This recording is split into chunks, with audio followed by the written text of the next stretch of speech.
Deru roda koper beradu dengan lantai marmer Bandara Soekarno-Hatta pagi itu. Di antara lautan manusia yang bersarung putih dan wajah-wajah haru penuh harapan, satu rombongan tampak mencolok. Rombongan VP dengan label khusus menggantung di leher. Petugas khusus mendampingi dan kursi-kursi nyaman yang disediakan terpisah dari jemaah reguler. Di barisan paling depan dari rombongan itu berdiri Pak Haji Muchtar, lelaki parubaya dengan perut besar dan cincin emas menyala di jari manis. Jas safari krem mahal menutupi gamis putih yang terlihat baru dan berkilau.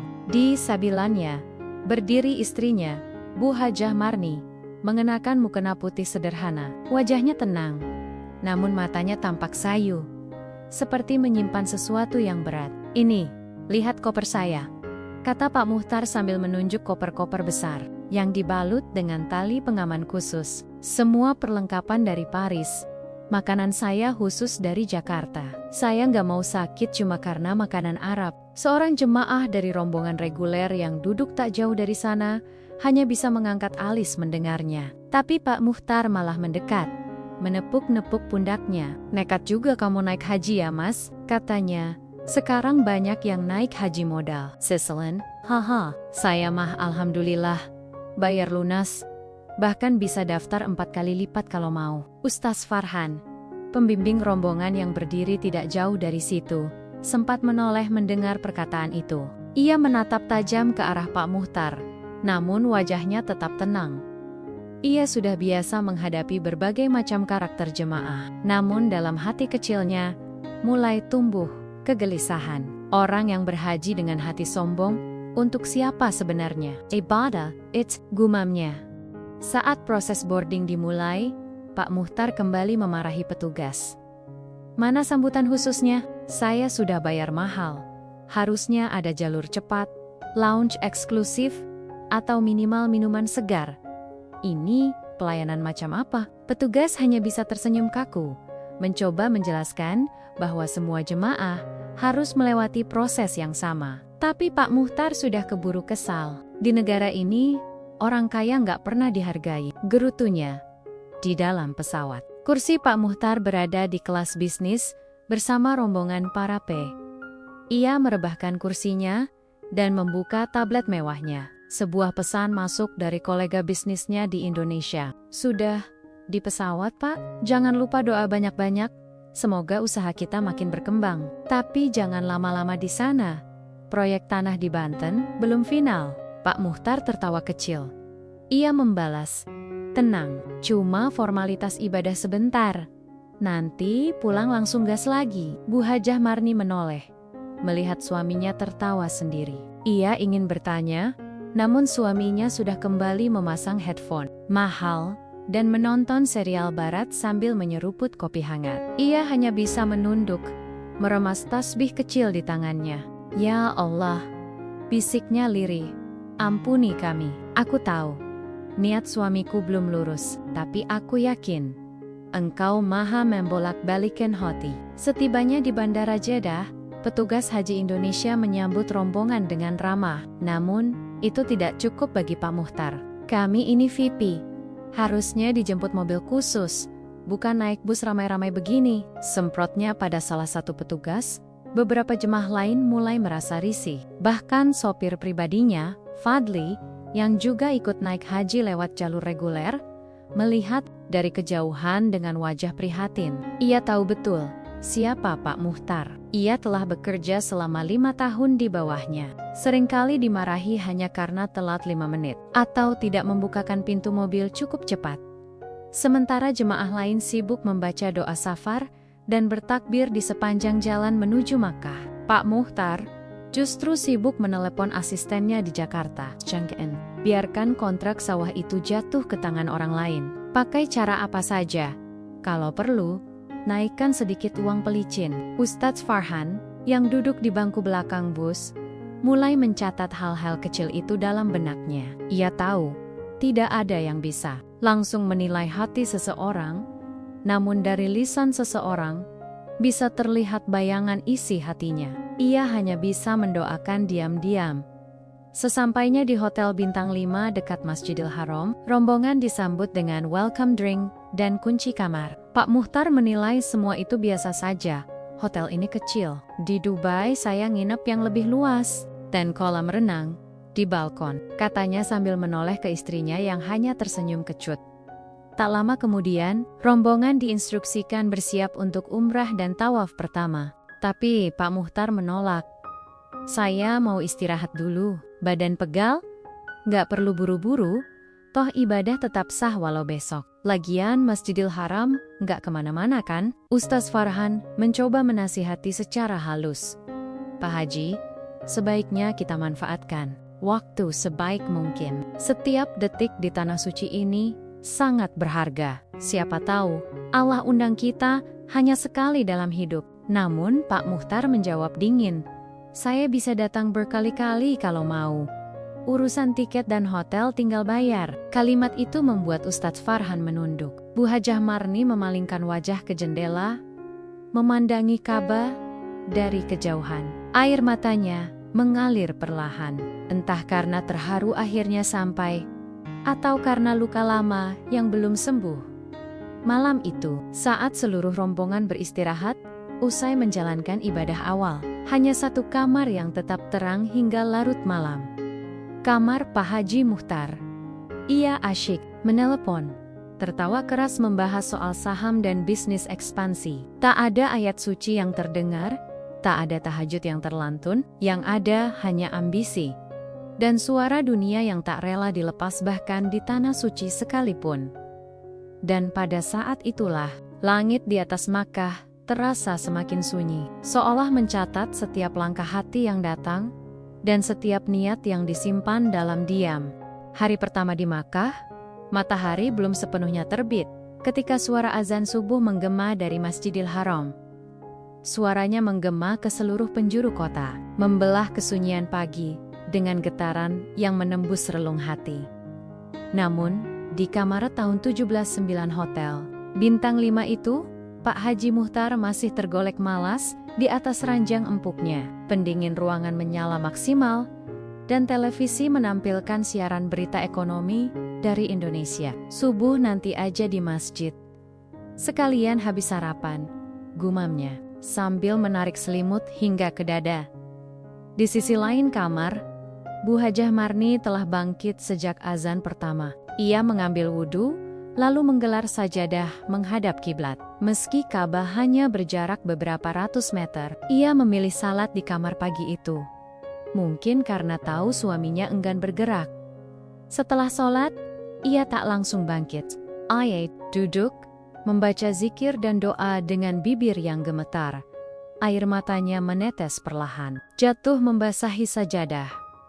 Sementara itu, Pak Muchtar, yang sempat melirik istrinya, hanya menghela napas pelan. Haji kok bawa perasaan? Ujarnya pelan. Sebelum kembali menatap layar ponsel, membalas chat rekan bisnis yang rupanya masih aktif berdiskusi soal proyek properti di Jakarta. Siangnya, rombongan diinstruksikan menghadiri kajian ringan yang dibawakan oleh Ustaz Farhan, bertema, membersihkan niat dan hati di tanah suci. Namun, Pak Haji Muchtar menolak ikut. Buat apa dengerin ceramah? Saya ini udah ngaji sejak dulu, kalau soal agama, ustaz-ustaz itu nggak usah ngajarin saya. Saya kesini bukan buat ceramah, tapi buat pamer syukur, tunjukin kalau Allah sudah limpahkan nikmat. Ia berkata demikian di tengah ruang makan hotel, sambil memamerkan jam tangan mewah pada jemaah lain. Ini jam saya, asli Swiss. Harganya cukup buat daftar haji sekeluarga. Tapi ini bukan ria, ini bentuk syukur, katanya sambil tertawa, memperlihatkan cincin, batu akik berkilau di Erigerinia. Beberapa jemaah lain hanya saling pandang, lalu menghindar dengan halus. Tak ada yang ingin memperdebatkan niat seseorang, terlebih di tanah suci. Namun Fadli, sopir pribadi Pak Muchtar yang menginap di kamar sederhana lantai bawah, mencatat semuanya dalam diam. Ia tidak berniat menghakimi, hanya merenung. Malam harinya, saat rombongan berangkat ke Masjidil Haram untuk ibadah sunnah, Pak Muchtar datang paling akhir. Ia mengenakan jubah putih bermerek, membawa tas kecil yang tak lebih dari produk desainer terkenal. Saat di pelataran Masjidil Haram, alih-alih langsung mengambil wudhu dan berdoa, Pak Muchtar justru sibuk mencari sudut strategis untuk berfoto. Ambilin fotonya yang backgroundnya Ka'bah, tapi jangan banyak orang. Saya mau yang eksklusif, biar nanti pas upload ke Instagram, captionnya, hanya yang terpilih yang bisa kesini, ujarnya pada Bu Hajah, yang hanya mengangguk pelan. Ia pun berdiri di beberapa titik, menyesuaikan pose, senyum tipis penuh, percaya diri, bahkan meminta jemaah lain mundur agar fotonya lebih bersih. Wajahnya tak memperlihatkan kekhusyukan, hanya ekspresi puas dan bangga.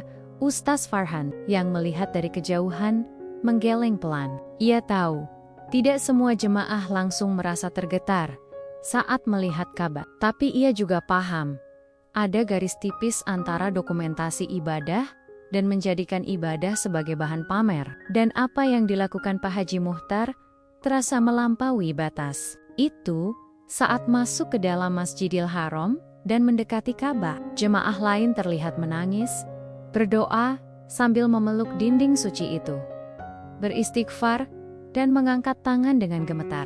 Tapi Pak Haji malah menepuk pundak seorang pemuda Arab yang lewat. "Hey brother, foto saya ya, saya mau gaya seperti yang ada di brosur travel." Tak ada doa, tak ada tangisan. Bahkan saat berada tepat di depan multazam, tempat yang dipercaya paling mustajab untuk berdoa, Pak Haji malah sibuk menyalakan kamera depan dan merekam video pendek. "Bismillah, kita live dari Ka'bah. Luar biasa ya, bisa sampai sini. Semua ini berkat kerja keras saya sendiri. Buat kalian yang masih mimpi ke sini, semangatlah, kerja keraslah. Jangan cuma doa doang, harus ada usaha." Beberapa jemaah yang mendengar spontan menunduk, ada yang menarik istrinya menjauh pelan. Mereka tidak ingin suasana ibadah ternoda oleh ucapan sombong. Sementara itu, Bu Hajah Marni tetap diam di tempat salat wanita. Ia menyeka wajah yang basah oleh air mata. Doanya lirih, hanya bibir yang bergerak. Tapi langit di atas Masjidil Haram seperti mendengarnya lebih jelas daripada suara mikrofon yang digunakan Pak Haji untuk live streaming. Malam itu, setelah ibadah usai dan semua kembali ke hotel, Bu Hajah Marni langsung masuk ke kamar dan salat malam. Dalam ruku dan sujud panjangnya, ia menangis lebih dalam dari sebelumnya. "Ya Allah, ampuni aku dan suamiku jika selama ini kami lalai. Beri kami petunjuk. Tapi jika suamiku sedang Engkau uji, maka jangan biarkan ia makin jauh darimu." Pak Haji masuk ke kamar tak lama setelah itu. Wahannya Puis membawa kantong-kantong belanjaan dari toko di sekitar Masjidil Haram. "Marni, lihat nih," katanya riang. "Aku beli sajadah dengan motif emas. Harganya jutaan, buat dibawa pulang. Biar nanti orang-orang lihat saya bukan haji sembarangan." Ia tidak menyadari istrinya sedang sujud panjang. Ia hanya menaruh barang-barang belanjaannya di ranjang, lalu membuka tablet. Tak lama kemudian, ia mengirim pesan pada teman arisannya di Jakarta. "Haji tahun ini beda. Kelas saya naik, orang-orang hormat banget. Bahkan ada yang minta foto bareng. Besok saya mau beli kurma ajwa yang paling mahal. Buat oleh-oleh pengajian, biar semua tahu ini Haji Sultan." Sementara ia menertawakan chat dari grup bisnis, Fadli di kamar bawah sedang membuka mushaf kecilnya. Ia belum mengerti semua tafsir yang ia baca. Tapi ia paham satu hal. Haji bukan sekadar datang dan melihat Ka'bah. Haji adalah perjalanan. Membersihkan diri, ia memejamkan mata. Teringat wajah majikannya yang tadi tertawa di depan Ka'bah. Dan wajah Bu Hajah yang tak henti menangis. "Ya Allah," bisiknya lirih. "Semoga Engkau beri hidayah, bahkan kepada orang yang paling angkuh sekalipun." Dan malam pun makin dalam. Lampu-lampu kota Makkah berpendar lembut, menyaksikan betapa tidak semua yang datang ke Tanah Suci membawa niat yang sama. Langit Makkah pagi itu tampak cerah. Mentari menyinari pelataran Masjidil Haram dengan cahaya hangat, seolah menyambut lautan manusia yang bergerak mengelilingi Ka'bah dalam pusaran tawaf. Gemuruh takbir, doa, dan zikir menggema menyatu dalam irama yang menenangkan hati. Di antara rombongan jemaah haji Indonesia, tampak Pak Haji Muchtar berjalan di barisan depan. Gamis putih bersih yang ia kenakan masih tampak rapi, berbeda dengan kebanyakan jemaah lain yang sudah mulai basah oleh di tangannya menggantung sebuah tas selempang mahal, sementara wajahnya menahan rasa tidak nyaman karena panas dan desakan kerumunan. "Kenapa sih harus berdesak-desakin begini?" gerutunya sambil mengibaskan kipas elektrik kecil yang dibawanya. "Starry Hotel, katanya ini tanah suci, tapi rasanya kayak pasar malam." Bu Hajah Marni, yang berada di sisi belakang bersama kelompok perempuan, hanya bisa melihat suaminya dari kejauhan. Ia sendiri tetap berjalan perlahan, sambil menundukkan kepala. Mulutnya terus komat kamit mengucapkan doa dan istighfar. Fadli, sang sopir, berada tidak jauh dari Pak Muchtar. Ia sesekali menoleh ke majikannya yang tampak gelisah. "Pelu, Menedes," di pelipis Pak Muchtar, meski ia belum menyelesaikan putaran ketiga dari 7 kali tawaf. Gerakannya tampak berat. Wajahnya mulai memucat. "Astigfirullah," desah Fadli pelan. Merasa ada yang janggal. Sementara itu, Ustaz Farhan yang memimpin rombongan pria berjalan tenang beberapa langkah di depan. Sesekali ia menoleh untuk memastikan semua anggota rombongan dalam kondisi baik. Namun, saat putaran keempat hampir selesai, tiba-tiba terdengar suara aneh dari tengah kerumunan. Suara seseorang yang seperti tersedak, diiringi suara hembusan napas berat. Pak Muchtar menahan perutnya, lalu tiba-tiba membungkuk dan memuntahkan cairan kemerahan ke lantai marmer Masjidil Haram. Beberapa jemaah terdekat spontan berteriak, menghindar dan menjauh. "Ya Allah, darah!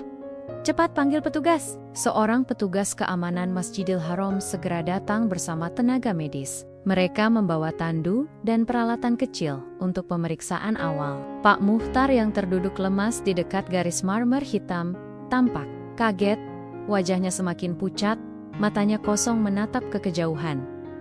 Fadli berlari mendekat. "Pak Haji, Bapak nggak apa-apa?" Dengan sisa tenaga, Pak Muchtar mengangkat tangan. "Saya cuma masuk angin. Nggak usah lebay saya." Kuat, darah masih tampak menetes dari sudut bibirnya. Petugas medis meminta izin untuk membawanya ke rumah sakit terdekat. Namun Pak Muchtar menolak keras. "Tidak, saya tidak mau ke rumah sakit di sini. Nanti dikira saya haji sakit-sakitan. Saya bayar mahal buat ibadah, bukan buat opname." Hanya saling pandang. Salah satu dari mereka memberikan obat pereda mual dan menyarankan istirahat. Mereka pun meninggalkan lokasi setelah mendapat tanda bahwa pasien bersikeras menolak perawatan. Fadli membantu Pak Haji berdiri, tubuhnya terasa lebih berat, langkahnya gontai. "Pak, kita ke hotel dulu saja, biar ibu juga tenang," ucap Fadli. Namun Pak Muchtar menggeleng. "Saya harus selesaikan tawaf." Masa iya? Kalah sama orang-orang kampung itu, ia menunjuk jemaah lain yang tetap semangat, meski usia mereka jauh di atasnya. Ia memaksakan diri berjalan kembali. Namun kali ini, dengan kecepatan yang sangat lambat, matanya tidak fokus. Langkahnya seperti orang kebingungan. Dari sisi luar lingkaran tawaf, Ustadz Farhan memperhatikan dengan serius. Setelah ibadah selesai, ia mendekati Pak Muchtar yang duduk di tangga dekat tempat wudhu. "Pak Haji, sepertinya kondisi Bapak tidak baik. Mungkin sudah waktunya kita lebih banyak istighfar dan introspeksi diri." Pak Muchtar mendengus lemah. Ustadz ini selalu bawa-bawa istighfar. "Saya sakit, bukan berdosa." Ustadz tersenyum tipis, lalu duduk di sebelahnya. "Sakit kadang bukan karena dosa, tapi kadang Allah pakai sakit untuk menyentuh hati kita yang keras. Bapak sudah sampai di tanah haram. Di sini, tak ada yang tersembunyi dari pandangannya." Pak Muchtar tak menjawab.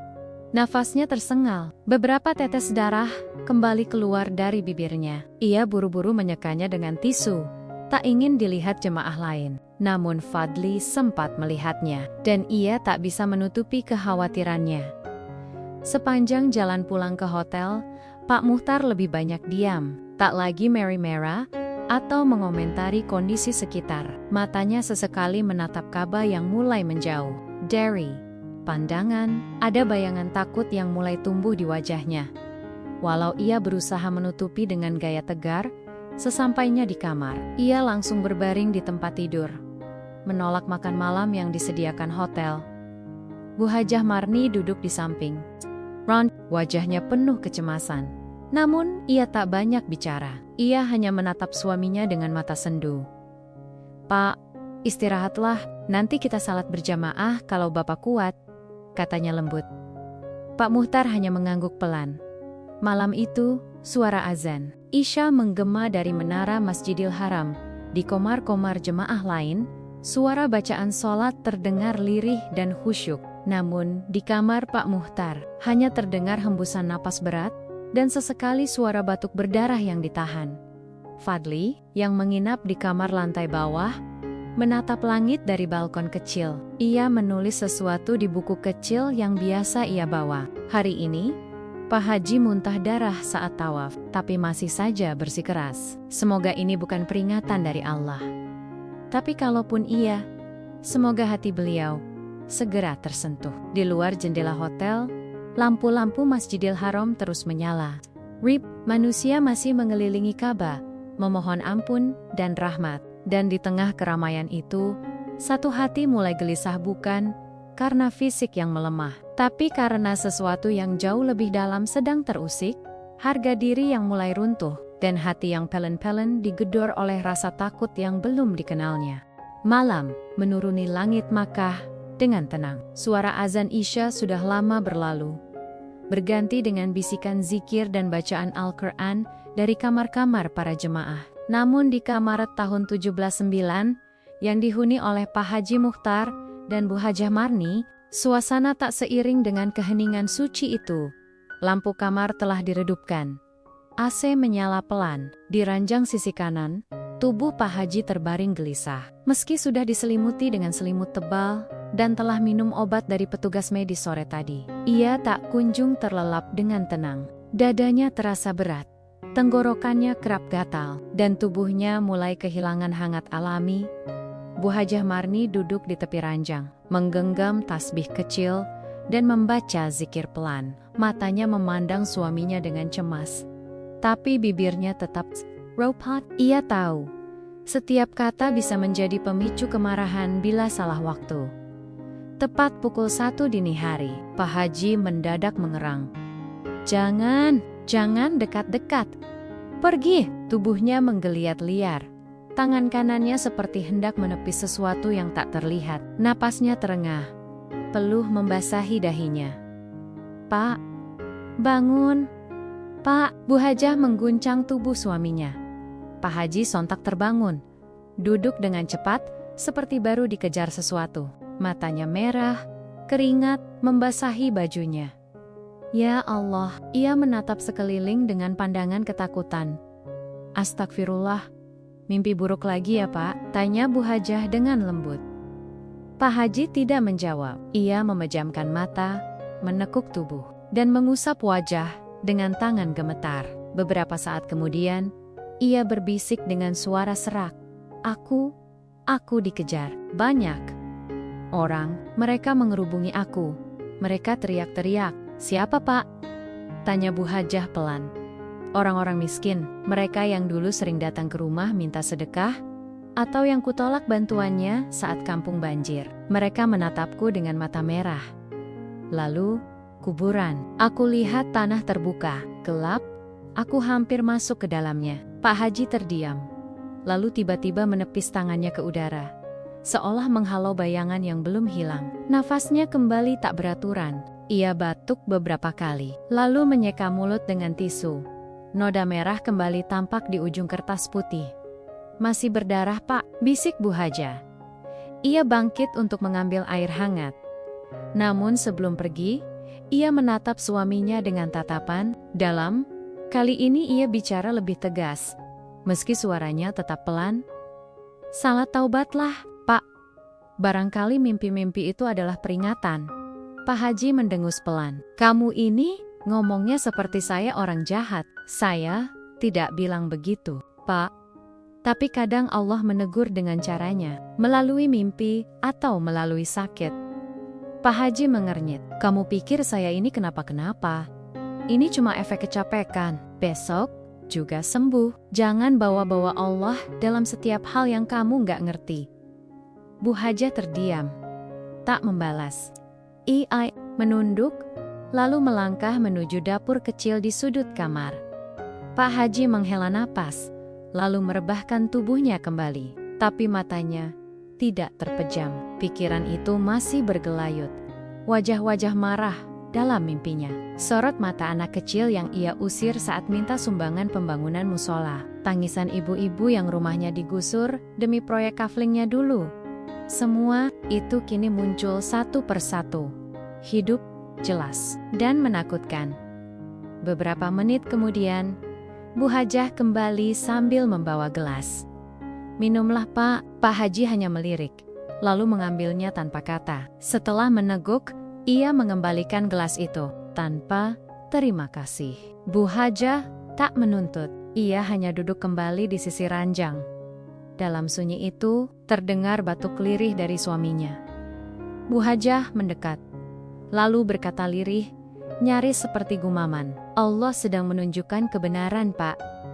Pak Haji menoleh cepat. "Apa maksudmu?" "Tak, ada yang bisa menutup kebenaran di tanah suci ini. Bapak tahu itu." Pak Haji menatap istrinya. Untuk pertama kalinya dalam beberapa hari, ia kehilangan kata-kata. Pandangan matanya tidak lagi arogan, justru kosong, seperti seseorang yang baru saja menyadari bahwa dirinya tak sepenuhnya berkuasa atas hidupnya. Beberapa detik hening sebelum ia menoleh ke jendela. Langit malam Makkah tak berubah, hitam pekat, bertabur bintang, sepi, dan penuh makna bagi yang mau membaca.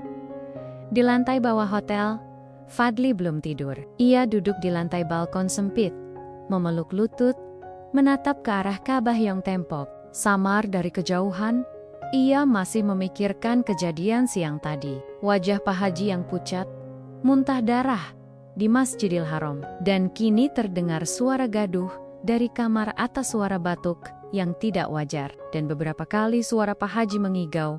Fadli memejamkan mata. Ia teringat perjalanannya selama 5 tahun. Mengabdi, ia pernah melihat Pak Muhtar mengusir pemulung dari depan toko, memaki anak yatim yang datang membawa proposal sumbangan, bahkan menghardik seorang guru ngaji yang meminta donasi untuk renovasi madrasah. Ia ingat semuanya, tapi ia hanya sopir, tak bisa berkata apa-apa saat itu. Namun kini, di Makkah, semua terasa berbeda. Seolah langit dan bumi sedang menunjukkan kidilania secara perlahan, tanpa suara, tapi sangat nyata. Fadli berdiri, menatap langit malam, dan bergumam lirih, "Ya Allah, jika ini karamu menunjukkan kebesaran, maka beri ia kesempatan untuk sadar. Biar aibnya tidak dibuka lebih jauh." Menjelang subuh, Pak Haji terbangun lagi. Kali ini ia tak berteriak, tapi tubuhnya menggigil. Ia duduk di pinggir ranjang, memegang kepalanya. Tatapannya kosong. Bu Hajah Marni terbangun pula dan segera mendekat. "Pak," bisiknya. Pak Haji tak menjawab. Ia hanya berkata pelan, "Mereka, mimpi itu datang lagi. Mereka menuduh saya, katanya saya zolim, katanya saya rakus." Air mata perlahan turun dari ujung matanya. Tapi bahkan dalam tangis itu, ia masih belum mampu mengucap istighfar. Dan Bu Hajah, yang sejak dulu tahu kerasnya hati sang suami, hanya bisa duduk di sampingnya membisu, namun tak pernah berhenti berdoa. Malam itu, Masjidil Haram tetap dipenuhi para hamba yang mengharap ampunan. Namun di kamar hotel yang mewah itu, seorang lelaki kaya mulai merasakan betapa rapuhnya manusia saat semua kekuasaan dunia tak bisa membendung ketakutan yang datang dari dalam diri sendiri. Mentari Arafah menyengat tanpa ampun, membakar putihnya ribuan kain ihram yang berjejal di padang luas itu. Suara tangis dan zikir terdengar dari segala penjuru, menyatu menjadi lantunan harap yang naik ke langit. Wukuf di Arafah adalah puncak ibadah haji detik. Pengampunan dosa saat manusia benar-benar membuka hati untuk Allah. Namun di tengah lautan tangisan dan munajat itu, Pak Haji Muhtar justru duduk di bawah tenda kecilnya, diam, tubuhnya bersandar di tiang besi, wajahnya pucat. Di pangkuannya, ada botol air mineral dan sapu tangan putih yang kini bertabur bintik merah kecoklatan. Tangannya gemetar setiap kali mengusap pelipis, keringat dan darah seperti bercampur menjadi satu. Tak jauh dari sana, Ustaz Farhan memperhatikan. Sejak kejadian tawaf pertama, Ustaz itu semakin mencermati gerak-gerik Pak Haji. Ia tak bisa menutup mata atas geyala-geyala yang aneh. Sebagai pembimbing, ia merasa bertanggung jawab bukan hanya secara lahiriah, tapi juga spiritual. Perlahan, Ustaz Farhan mendekat. Ia duduk di sebelah Pak Haji, menunggu beberapa saat sebelum berbicara. Pak Haji, sapa Ustaz dengan suara pelan. Wukuf ini saat terbaik untuk mendekat kepada Allah. Jika ada yang ingin disesali, ini waktunya. Pak Haji tak menjawab. Pandangannya lurus ke depan, ke arah Jabal Rahmah, yang menjulang seperti saksi bisu ribuan pengakuan dosa. Ustaz kembali berkata, "Mungkin Bapak perlu istighfar. Kadang, Allah memberikan tanda lewat rasa sakit, mimpi, atau darah yang keluar tiba-tiba." Pak Haji menoleh perlahan. Senyum tipis muncul, namun bukan senyum ramah melainkan senyum sinis. "Ustaz pikir, saya sakit karena dosa? Bukan saya yang menilai, Pak," ujar Ustaz lembut. "Tapi tanah ini, langit ini, mereka menyimpan hikmah yang kadang tak terlihat mata biasa." Pak Haji menghela napas panjang. "Ustadz, semua orang di dunia kerja keras, saya juga. Harta saya bukan hasil menipu atau korupsi. Saya bangun dari bawah, dari nol. Tak ada yang instan. Tapi, sela Ustadz pelan. Dulu ada laporan tentang proyek lahan sengketa di kampung nelayan. Ada juga soal dana yayasan yang tak pernah sampai ke anak yatim." Wajah Pak Haji berubah, sorot matanya menajam. "Itu bisnis. Semua orang juga begitu. Jangan asal tuduh, Ustadz. Saya bayar zakat, saya bantu masjid. Kenapa yang diungkit selalu yang jelek?" Ustaz Farhan menatapnya dalam, namun tetap sabar. "Saya hanya mengingatkan, Pak, di Arafah ini, semua yang pernah kita sembunyikan akan terbuka satu persatu jika Allah berkehendak." Pak Haji mendengus. Ia berdiri pelan, lalu beranjak menuju tempat wudhu tak jauh dari tenda. Di antara barisan tenda, Fadli, sopir setia yang kini menjadi pembantu pribadi selama di Tanah Suci, berdiri sambil membawa handuk dan botol semprot. Ia memperhatikan majikannya dari jauh, mengamati setiap gerakan dengan khawatir. Ia sudah lama tahu, ada hal-hal yang tak beres dalam cara Pak Haji membangun hartanya. Ia tak pernah bicara, tapi nuraninya tahu. Saat Pak Haji membasuh muka, kakinya terpeleset di genangan air. Tubuhnya jatuh menabrak keran logam. Seketika terdengar suara duk dan jeritan kecil dari jemaah di sekitar. Fadli berlari mendekat. Darah segar terlihat menetes dari mulut Pak Haji. Kali ini lebih banyak dari sebelumnya. Pak, istighfar dulu Pak." Fadli menahan tubuh Pak Haji agar tidak terguling. Pak Haji mengerang, namun tetap berusaha bangkit. Tangannya mencengkeram pundak Fadli. Ia ingin berbicara, tapi tak ada kata yang keluar. Hanya napas tersengal dan suara batuk bercampur darah. Orang-orang mulai berdatangan. Beberapa jemaah menoleh. Dengan raut heran, beberapa lainnya hanya memandang prihatin. Salah satu petugas medis mendekat, namun Pak Haji mengangkat tangannya, seolah menolak bantuan. "Jangan, saya bisa sendiri," lirihnya. Tapi tubuhnya lemas. Dan sekali lagi, cairan merah mengalir dari sudut bibirnya ke kain ihram yang putih bersih. Putih itu kini ternoda dengan merah yang menghitam, bukan sekadar darah, tapi seolah membawa aib yang selama ini tertutup rapi di dalam tenda. Setelah dibantu duduk, Pak Haji terdiam lama. Matanya menatap tangannya sendiri, yang kini gemetar. Hebat. Napasnya tak teratur. Ia mulai merasa takut, bukan hanya karena tubuhnya melemah, tapi karena ada sesuatu dalam dirinya yang pelen-pelen goyah. Kesombongan. Bu Hajah Marni duduk di sisinya. Ia memegangi bahu suaminya sambil terus membisikkan doa. Pak, sudah waktunya Bapak jujur pada Allah. Bukan ke manusia, bukan ke saya, tapi padanya. Pak Haji memejamkan mata, tapi suara itu kembali muncul dalam kepalanya. Suara tangisan, suara teriakan, suara orang-orang yang dulu ia abaikan. Tiba-tiba, ia berkata dengan suara parau, "Aku tidak pernah merasa salah." Tangis Bu Hajah pecah perlahan. Ia tahu suaminya belum benar-benar tunduk. Bahkan di titik selemah ini, masih ada tembok besar dalam hatinya yang menolak hancur. Ustaz Farhan datang kembali, membawa sebotol air, Zam-Zam. "Pak Haji," katanya lirih. "Banyak orang datang ke Tanah Suci dengan tubuh sehat, tapi pulang dengan sakit. Tapi ada juga yang datang dengan luka, lalu pulang dengan hati bersih. Semua tergantung niat dan keikhlasan." Pak Haji memejamkan mata. Tetesan air jatuh dari sudutnya. Ia tidak tahu apakah itu keringat atau air mata. Tapi ia mulai merasa sesuatu di dalam dirinya sedang berubah entah menuju terang, atau malah tenggelam lebih dalam ke dalam gelap. Dan di luar tenda, matahari mulai condong ke barat. Waktu wukuf hampir habis. Ribuan jemaah masih dalam tangis dan doa.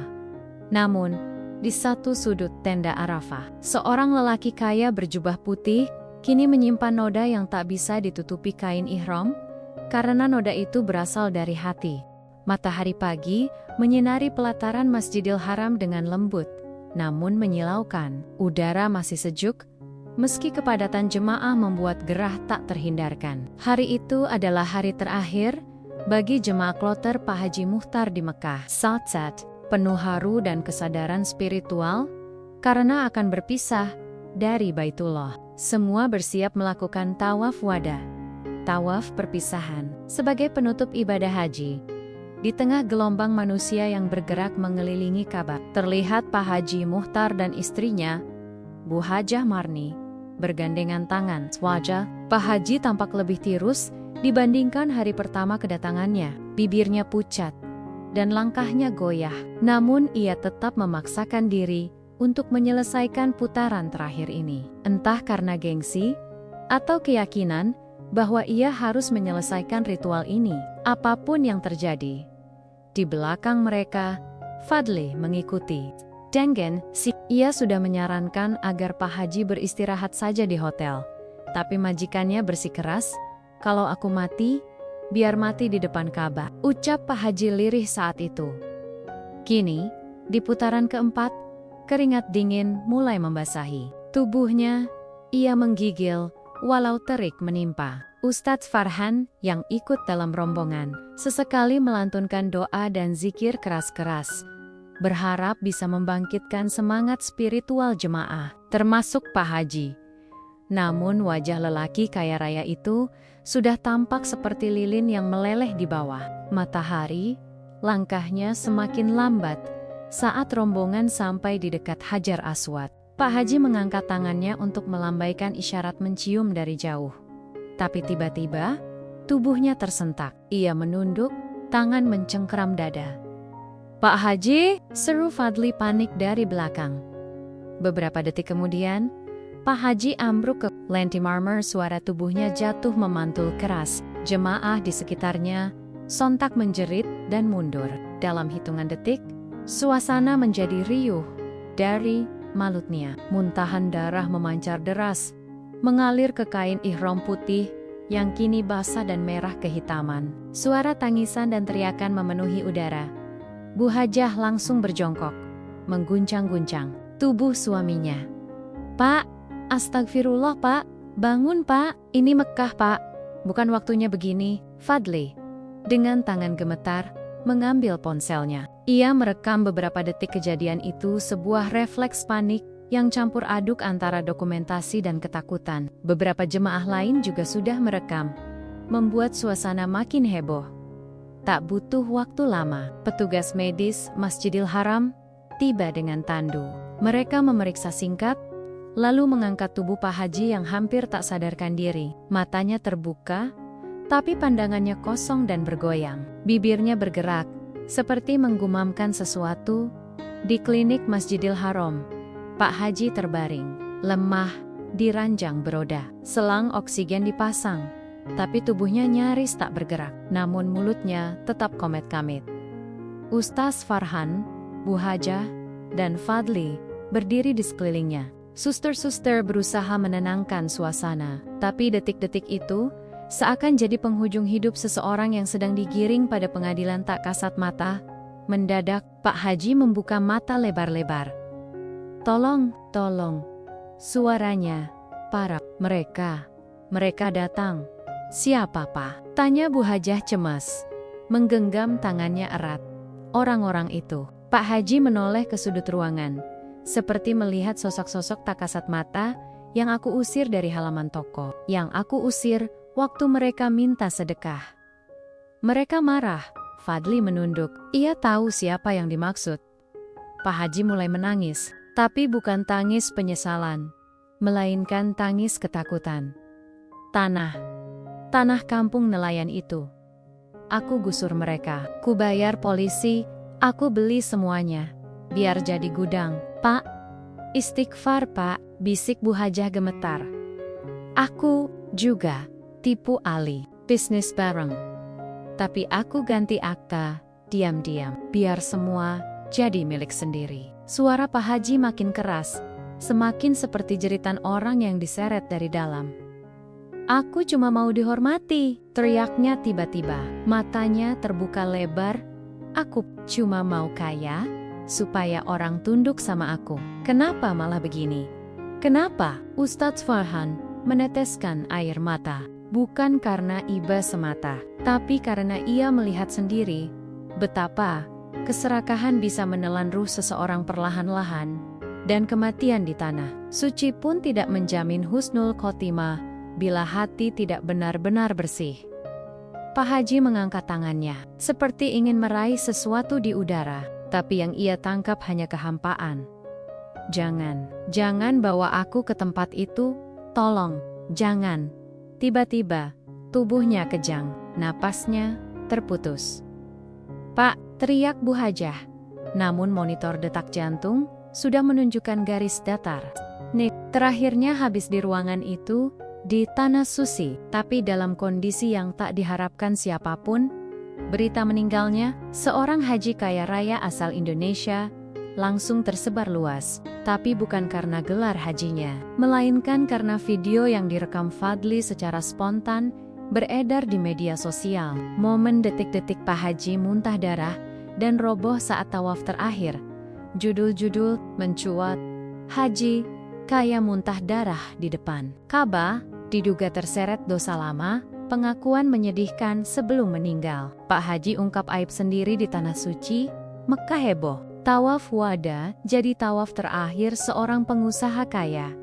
Dalam hitungan jam, rekaman itu viral. Sebagian bersimpati, sebagian mengguncang. Banyak yang mengenal nama Pak Haji Muchtar di tanah air sebagai sosok sukses yang dibanggakan. Tapi kini, banyak yang mulai bicara tentang tanah yang dulu digusur, orang-orang yang menangis karena harta yang dirampas, dan bisnis-bisnis gelap yang selama ini tersembunyi.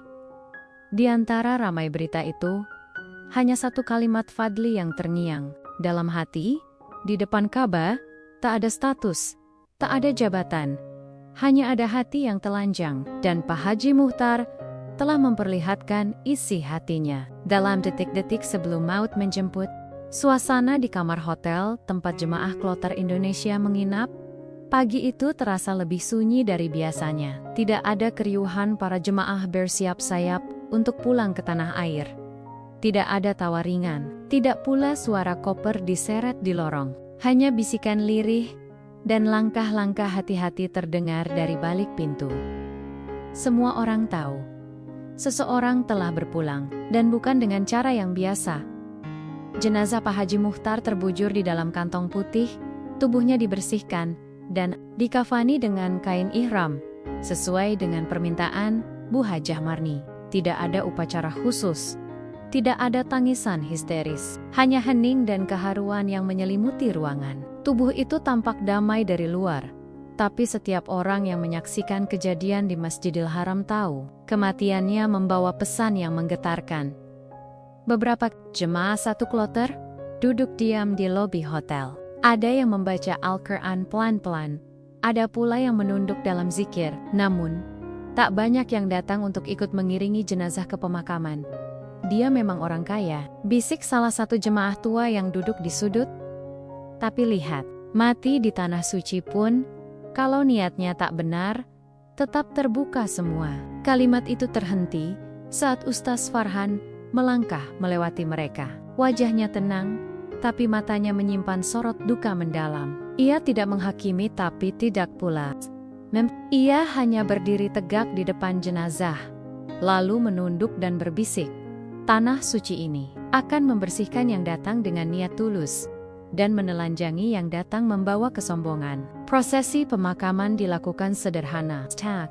Bone Yang Hader, beberapa petugas dari kantor Haji Indonesia, membantu mengatur administrasi. Cuaca Mekah pagi itu panas menyengat, tapi langit tampak bersih tanpa awan, seolah menjadi saksi bisu dari peristiwa yang tak biasa ini.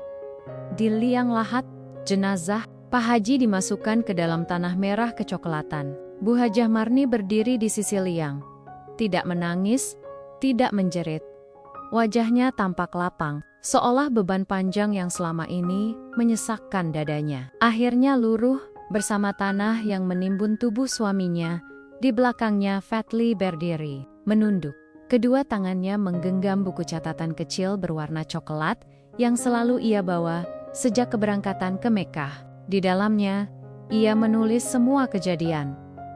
Mulai dari saat Pak Haji membentak pengemis di Jeddah, mimpi-mimpi aneh di hotel, percakapan lirih Bu Hajah tentang harta haram, sampai jeritan Pak Haji sebelum menghembuskan napas terakhir. Ia tahu catatan ini bukan untuk dipublikasikan, bukan pula untuk menghakimi, tapi ia percaya, suatu hari kelak, kisah ini bisa menjadi pelajaran bagi siapapun yang membacanya. Bukan tentang kematian seorang kaya raya, tapi tentang bagaimana kesombongan bisa ditelanjangi di tempat paling suci. Saya cuma mau dihormati. Saya cuma mau kaya. Kalimat terakhir Pak Haji itu terus terngiang dalam benaknya. Ketika tanah terakhir ditaburkan ke atas makam, semua orang yang hadir mengucap Inna lillahi wa inna ilaihi roji'un dengan nada pelan. Tak ada sambutan, tak ada pidato perpisahan, hanya doa-doa pendek yang meluncur dari bibir-bibir yang menyaksikan. Sore harinya, Bu Hajah Marni duduk di kursi dekat jendela hotel. Matanya memandang langit Mekah yang mulai berubah jingga. Udara gurun mulai menurunkan suhu, membawa aroma pasir dan angin sunyi. Fadli menghampiri, menyodorkan secangkir teh hangat. Ia duduk tanpa banyak bicara. Keduanya menikmati senyap yang tenang. Tidak seperti malam-malam sebelumnya yang penuh kecemasan. Aku akan pulang ke Indonesia malam ini, Fadli, ucap Bu Hajah pelan. Fadli menatapnya dengan ragu. Send Iri, Bu. Iya, sudah cukup. Di sini, Allah sudah menyingkap segalanya. Ia menarik napas dalam. Bukan cuma aib Pak Haji, tapi semua luka yang selama ini kupendam. Kesendirian selama menikah, ketakutan, dan rasa bersalah yang kubiarkan tumbuh. Fadli tidak tahu harus berkata apa, tapi ia bisa melihat bahwa Bu Hajah kini bukan perempuan yang sama seperti saat pertama mereka datang. Wajahnya lebih tenang. Lebih, bukan karena bahagia, tapi karena beban batin itu telah selesai. Terima kasih sudah membantu selama ini, lanjut Bu Hajah. Tulislah kisah ini kalau kamu mau, tapi jangan dengan kebencian. Tulislah agar orang-orang belajar tentang betapa pendeknya hidup dan betapa mudahnya manusia tergelincir karena ingin dihormati. Fadli mengangguk. Buku catatan di tangannya terasa semakin berat. tapi ia tahu, ia akan menulis semuanya, tanpa menambah, tanpa mengurangi. Hanya satu Giorgio Gurnia, seperti apa yang ia lihat dan dengar. Pesawat yang membawa jemaah kloter Indonesia lepas landas malam itu. Fadli berdiri di depan jendela hotel, memandangi cahaya lampu lampu yang perlahan memudar. Ia memilih tinggal beberapa hari lagi untuk menyendiri dan menyelesaikan catatannya. Mekah tidak berubah. Ka'bah tetap berdiri, kokoh, ribuan jemaah tetap tawaf, dan azan tetap berkumandang 5 waktu. Tapi bagi Fadli, kota ini kini punya makna baru, tempat di mana kemunafikan ditelanjangi, dan jiwa manusia dihakimi tanpa bisa bersembunyi.